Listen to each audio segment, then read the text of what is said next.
तुम जिस प्रधानमंत्री को कल से कमजोर साबित किए जा रहे हो, ये वही प्रधानमंत्री है जो पाकिस्तान में बिना बताए घुस गया था और तुमको लग रहा है कि ऐसे ही दुश्मन को छोड़ देगा।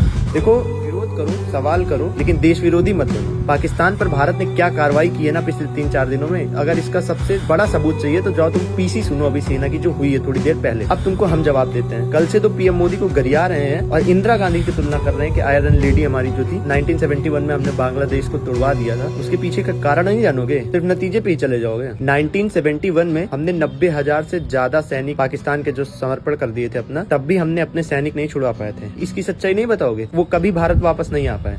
और बांग्लादेश जो दूसरा पाकिस्तान बन गया इस समय, हमारे लिए नासूरी तो बन गया है। क्यों नहीं तुम देख रहे हो? अगर इतना ही था तो बांग्लादेश को शामिल कर लेना चाहिए था हमारे देश में। बांग्लादेश हमारे देश का कितना, सिर्फ 4% हिस्सा है, वो भी हम लोग झेलते जैसे झेलते। कम से कम चाइना जैसे सांप जो फन काढ़े खड़ा है बांग्लादेश की तरफ से, उसको तो ना झेल रहे होते। इसका जिम्मेदार मानोगे कि नहीं मानोगे? और उस समय की सिचुएशन अलग थी, इस समय की सिचुएशन अलग है।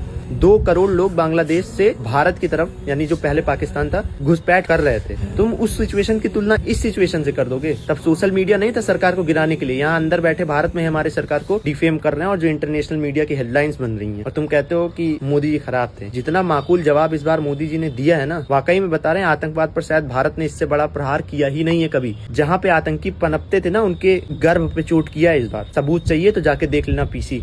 और अब रही बात, इधर आ जाओ बलूचिस्तान पे, इनको भी तोड़वा सकते हैं, लेकिन जियोग्राफिकल रीजन समझो उसका, वो एक अलग मुद्दा है। बलूचिस्तान उधर अगर वो टूट भी गया ना तो हमसे कोई मतलब ही नहीं रह जाएगा। बांग्लादेश जो पहले पाकिस्तान है, अब जो पाकिस्तान है, इनके बीच में हम थे। हम बलूच और पाक के बीच में नहीं है। तुम कैसे कंपेयर कर रहे हो तब की सिचुएशन की अब की सिचुएशन में? तब इतने गद्दार नहीं थे हमारे। और याद कराएं 1984 क्या हुआ था, शिमला समझौता याद कराएं, सिंधु जल समझौता कब हुआ था, किसके सरकार में हुआ था? आज तक उसको सबसे बड़ी भूल मानी जाती है देश की, भूल गए तुम उसको। और फिर आ जाओ 2008 में ही हमारे कितने, कम से कम 174-175 लोग मारे गए थे। कितनी मिसाइलें हमने पाकिस्तान पर दाग दी थी। कांग्रेस की सरकारें सेंट्रल और स्टेट दोनों में थी, उसके बाद भी कितने हमले होते रहे छोटे छोटे। तुम उसकी कंपेरिजन कर रहे हो बांग्लादेश की और अब से? कोई तुलना ही नहीं है तब की अब की।